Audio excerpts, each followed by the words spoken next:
Okay, so here we are again, and we're talking about a very serious incident that happened in the great city of New York, uh, specifically in Brooklyn. There was a gentleman that decided he needed to let out a smoke bomb and then shoot people on the train. Number one, this act is a heinous act. What is interesting and what's come up in the data points is that this man had a YouTube channel, and on it, he talked about not being able to get mental health services.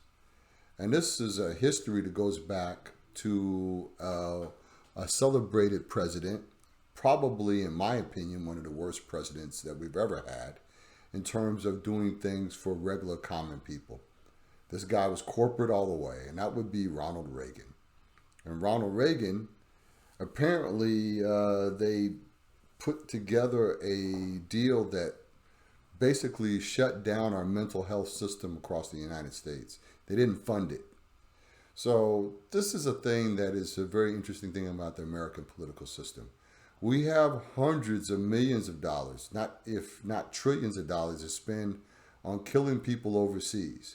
But when it comes to helping our own people in our country, boy, they fight tooth and nail against that. Could that been a situation that could have avoided what happened in Brooklyn? Perhaps. I think it's a very nuanced thing that has a lot of different factors to it. The fact that the man had a gun that he had purchased over 10 years ago in Georgia.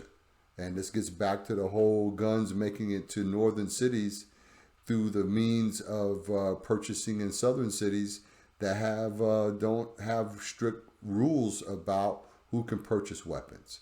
So that's one issue. Then there's the mental health issue. Did this man need mental health? Was he calling out for mental health before and had no place to go to get it?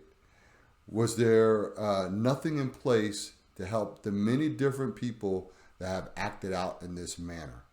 So we have a lot to unpack here on why this incident occurred and why these incidents are happening in the United States. Clearly, there's a lot of weapons in the United States that are availability of those weapons.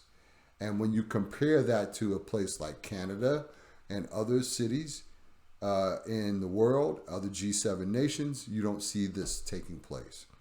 So we have work to do in controlling how weapons are moved across the country. The NRA has had a long-term lobbying effort with our politicians in the United States. The American political system, in my opinion, is completely corrupt. And the only way to end that corruption is to take the lobbying as a rule and make it against the law to lobby politicians.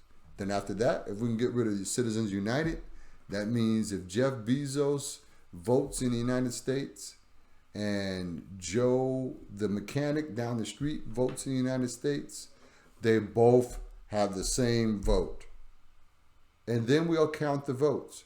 No more electoral college, no more money in politics, lower that level, and then we could start working for the people.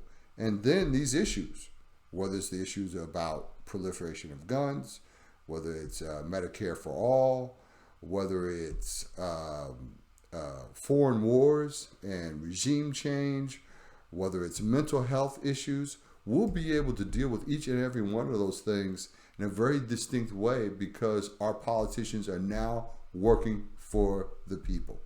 You can go on your computer right now or your smartphone and ask your phone, how and what does most American people want?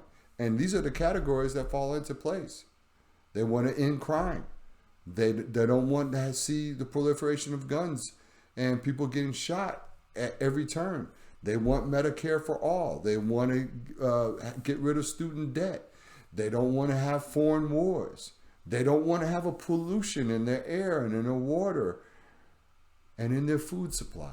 These are very basic things that for some reason the United States as an entity and the politicians that are here, whether they have red hats or blue hats, they all work for the corporations that are causing you harm. And unless we get that under control, we're always going to have the problem that we have.